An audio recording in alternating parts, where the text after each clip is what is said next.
20,800 राजाओं को अपनी कारागृह में बंद कर रखा है। उन राजाओं ने एक दूत को भगवान के पास में भेजा कि प्रभु, उन राजाओं ने आपको पत्र लिखा है कि उन्हें मुक्त कराइए। राजा ने उस दूत से कहा कि आप चलो, हम आ रहे हैं। इतने में ही एक दूसरा दूत आया, और जो पांडवों की तरफ से आया था, हस्तिनापुर दिल्ली से। कहां से आया था? दिल्ली से। जो हस्तिनापुर पांडवों की राजधानी थी, वो आज के समय में क्या है? दिल्ली। और जो द्रोणाचार्य जो पांडवों के गुरु थे, उसका आश्रम कहां था? गुरुग्राम में। गुरुग्राम क्यों पड़ा था गुरुग्राम नाम? क्योंकि गुरु का आश्रम था, इसलिए उस स्थान का नाम पड़ा गुरुग्राम। द्रोणाचार्य का आश्रम था वहां पर। और जो आज दिल्ली है, वो हस्तिनापुर नाम से जानी जाती थी। मुगलों का जब साम्राज्य हुआ भारत के अंदर, तो उन्होंने हमारे जितने भी बड़े बड़े धार्मिक स्थल थे, उन सबका नाम बदल दिया। हाँ, अब धीरे धीरे वापस पुनः भारत अपनी संस्कृति में लौट रहा है।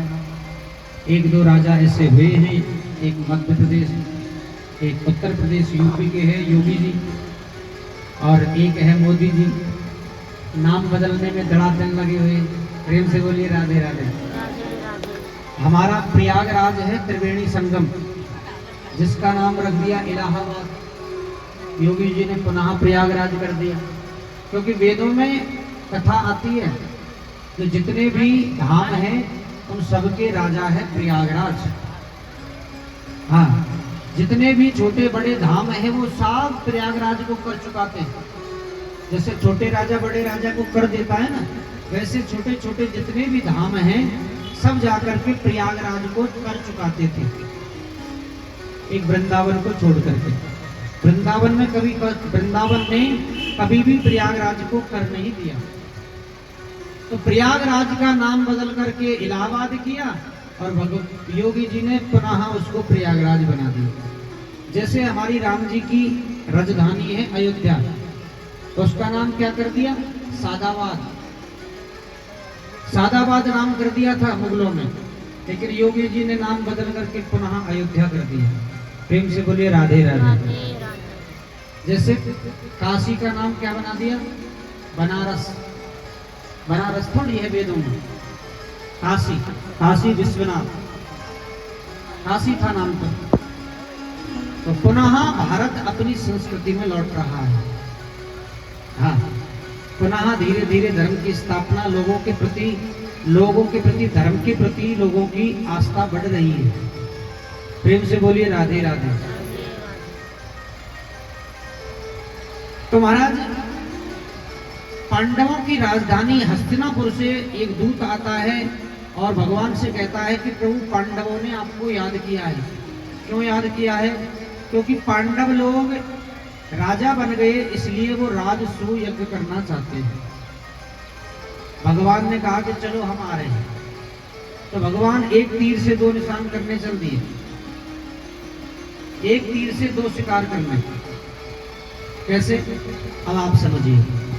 सीधे पांडवों के पास में गए, पांडवों से कहा कि भैया एक बात बताओ, राजसूय यज्ञ वो ही कर सकता है जिसने पूरी पृथ्वी के राजाओं को जीत लिया। तुमने जीत लिया? युधिष्ठिर ने कहा कि प्रभु, जीत तो लिए, लेकिन एक राजा है जो जीतने में नहीं आ रहा।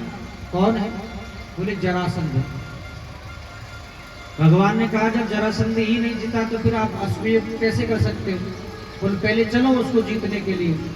तो भगवान भीम और अर्जुन को ब्राह्मण बना करके और स्वयं ब्राह्मण का रूप बना करके तीनों जरासंध के महल में चले जाते हैं।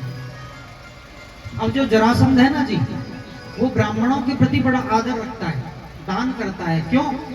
क्योंकि जब मथुरा पर चढ़ाई करी थी भगवान के ऊपर, तब ब्राह्मणों को बैठा करके गया था अनुष्ठान पर, और कहा था कि ब्राह्मणों, यदि मैं जीत गया तो तुम जो मांगोगे वो दूंगा, और हार गया तो तुम सबको मरवा दूंगा। ब्राह्मणों ने भगवान से प्रार्थना करी, प्रभु हमारी प्राणों की रक्षा करने के लिए आप हार जाना। ब्राह्मणों ने कहा, तो भगवान रण छोड़ करके भाग गए थे। बोले मेरी वजह से यदि 1000 ब्राह्मणों की मृत्यु होगी तो वो बहुत बड़ा पाप है। उसके बाद में जरासंध ब्राह्मणों से बड़ा प्रेम करने लगा, सम्मान करने लगा, दान करने लगा। तो आज भगवान अर्जुन और भीम को लेकर के ब्राह्मण का रूप बना करके और सीधे जरासंध के महलों में चले जाते। प्रेम से बोलिए राधे राधे, श्री राधे।